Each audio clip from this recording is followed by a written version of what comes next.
Current issues of web security. So I'll tell you, applications run the world, right? They are at the center of the information technology system, from where we sit in the network, at least. Today, the World Wide Web is almost unrecognizable when you compare it with its earlier concept form. So I don't have the intention to tell you about the history of the internet and the web and all that. But I do want to tell you that in the last decade, we have seen how web design moved away from simple websites to interactive web applications. So not only are there, design elements, but the technology stack behind the web and the web applications will have improved dramatically. So when you look into your pockets or onto your screens, you're going to see the result that this improvement is pretty obvious. So think of your everyday life. Use, I don't know how many apps during the day. I don't mean only web apps either, but the biggest portion of your time belongs to apps, from social media to business applications. Almost every organization has a web application and does business online. So, in other words, we see a wide range of applications being delivered every day. Even my little cousin started his own personal web application just a few days ago.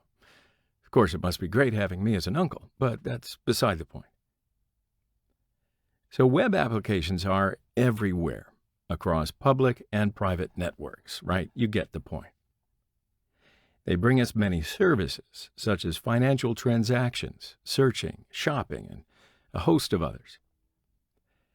They have the capability to register and authenticate us. So you see where I'm going with this. The content is generated dynamically, and it's mostly specific to users. Even today, web applications can reach your geolocation information to send you notifications. I know you know this already, but what I mean is that much of the information that they process is highly sensitive and actually private. So that's why this makes security a big issue. If an attacker can compromise a web application, then you may be able to steal personal information and carry out financial fraud and perform malicious actions against other users. So these data breaches makes me think that there might be a clue in how the web applications have actually become a precious source for hacking. So there are many resources on the web, right, to search for data breaches and hacking news. What I do is I'm going to use HaveIBeenOwned.com to show you how versatile data breaches are. So here, there's a list of hacked organizations and companies. And if you scroll down, you're going to see the list is not very short at all. And this is only a portion of what we already know. Now, you can get some quick info about the breaches on this list here, see? And there are links to public announcements. So let me click on here to see if 8fit data breach announcements. And it's a notice about the breach. And it tells us how it happened and how to protect the users from the consequences. Okay, so let's return to the list. As you can see, it goes on, and it goes way down below. Okay, so another option, if you want to see some fancy graphics and animation, then you can visit informationisbeautiful.net. And this website visualizes the information. So just by glancing over some of this, right, we can observe how serious the amount of breaches are, right? These are the only ones that have been reported and we know about. So again, by clicking on any of the circles, you can get the notice or the news about the breach. And as you can see, web applications make an attractive option for attackers. It only requires a web browser to interact with a web application. Now, comparing it to the skills required to attack operating system-based vulnerabilities, hacking web applications is pretty easy to start with. And what about statistics? So I know you hear lots and lots of statistics, and you actually need statistics to reinforce your knowledge when you learn about a topic. And for an instructor, you've got to stick in some really good statistics. Otherwise, the instructor must not know what he's talking about, right? Okay, so that means I want to share with you some numbers about application security. So these numbers will give you a pretty good idea, but I'm not real confident about these numbers because I don't have much of an opportunity to test their validity. Can't believe everything you read, right? Critical thinking? I advise it. Anyway, so I read some reports from some reliable sources, and that's where I got these numbers. So they're pretty reliable. So let's have a look at the first one. 16%.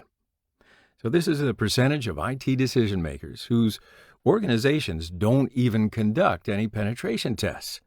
I guess they don't even believe in security. So the second one is 70%. This is the percentage of organizations that will primarily do pen tests in order to test effectiveness of their security controls. And that, my friends, is a good number. The third one, 84%. This is the percentage of organizations that use red and blue team security testing. Good for them, highly effective. What about the fourth one? 16%. This is the percentage of security vulnerabilities in tested applications that are medium-high or critical risk. Therefore, the first point of data breaches start with web applications. And the last number, $7 billion. You wondering what that is? That's the estimated size of the application security market by 2023. So this might give you an idea for a career, huh? So after this long introduction to the current situation in web application security, some of you may confuse the word website, web page, web application. That's understandable. And of course, there are differences between these terms. They're not completely the same, but they are related to each other. And it only matters if you do anything that's related to development at all. So the term website, it's what you display in the web browser on a user's computer, right? And a website can have web pages. A website can even consist of just one single page. And the term web application, it's sometimes used instead of website. But today, by increasing mobility, this term is now used for the websites that are displayed in mobile browsers, and they seem more like mobile applications. So using these terms in the right place is very important to a developer. It doesn't necessarily matter to a user. However, for a web pen tester, I don't think that's going to cut it. Why? Because a web pen tester deals with the basics. And this means that you can use both. Now, from the very first day that I started pen testing, I got used to saying web application. So that's what you're going to hear a lot from me. But then again, you're here to learn from me. So this is the beginning of a very beautiful relationship. That was from Casablanca, by the way.